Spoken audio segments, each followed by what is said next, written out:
For over 2,000 years, the Christian church has been under persecution. From the first Christian believers at Pentecost to the latest converts in Iraq or Beijing, Satan has attempted to stop the spread of the gospel in his strongholds of darkness. When Satan lost the battle at Calvary, all he could do was to wage war on the people that Christ died for.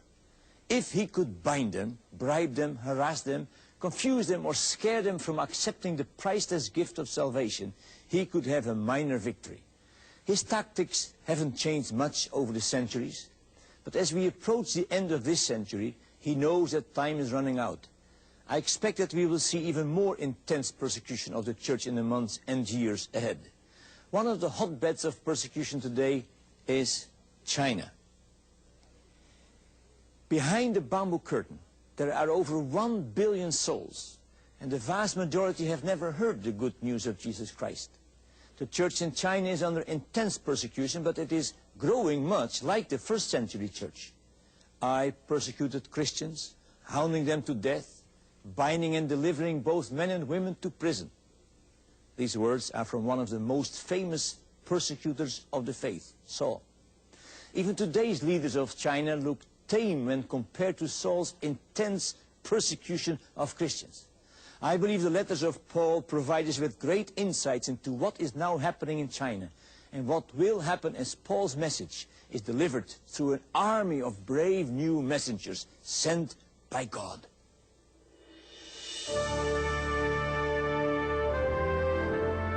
All the while my ambition has been to go still farther, preaching where the name of Christ has not yet been heard, rather than where a church has already been started by someone else. I have been following the plan spoken of in the scriptures where Isaiah says that those who have never heard the name of Christ before will see and understand. 1 out of every 3 non-Christians in the world now lives behind the Chinese bamboo curtain. The unsaved people of China represent a vast group, and the Chinese population is growing at a rate of approximately 45,000 souls a day. This is truly a land that Paul would place high on his list for a new missionary journey. With over 1 billion souls in one of the most ancient civilizations on earth, this is truly a land that needs to be set free from Satan's long stranglehold. China has been blinded by false religious beliefs from its earliest days. Over 1,500 years before Christ, there is documentation of Shang dynasty prayers to idols and ancestors. The false religions of Confucianism, Taoism, and Buddhism grew for years. Then, in 1921, the Communist Party began in China, and by 1949 it took over all of China and began to increase persecution against Christians. The official religion became atheism, and Christian churches were closed. Leaders were arrested, and Bibles were destroyed. Some even lost their lives for their faith. Today, the communists are still in power, even though the world cried out at the events that took place in Tiananmen Square during June 1989. Today, Christians still have to carefully conduct church services in homes and be prepared to face persecution. Church leaders continue to be arrested as the old men now ruling China are frightened by the growth of the church, in spite of all their efforts to stamp it out. One of the many persecuted Christians is Pastor Lam. Twice he was thrown into prison, once for 20 years.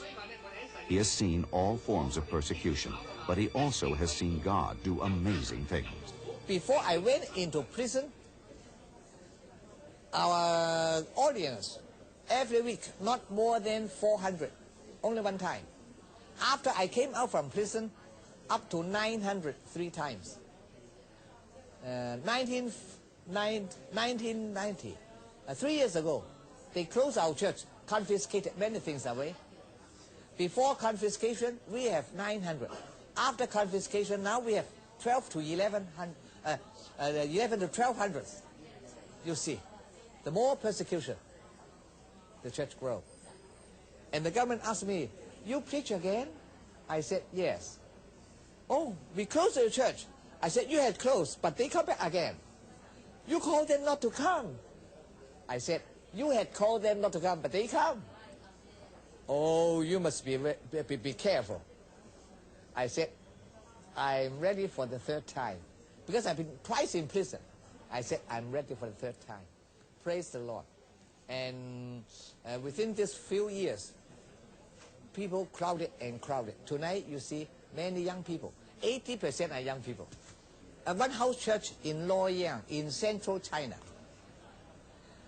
They had a house church in the countryside, about 300 people. One time, the policemen round their house church. After that, they went in and gave him a paper, called them not to have your assembling in this house. You may go to the church. That's the, do you know what, the official church. And call them to sign and fingerprint. Do you know fingerprint? Many people sign their names and fingerprint. At last, 5. Don't sign. Don't fingerprint. And then they threw them to a truck and called them to the government hall. They beat them. But 5 of them, they said, no pain. But the hands of the policemen firing, very hot. And they take a basin of water and put the hands in the basin and beat them again. No pain, but very hot in the basin to beat again. Then they took the electric probe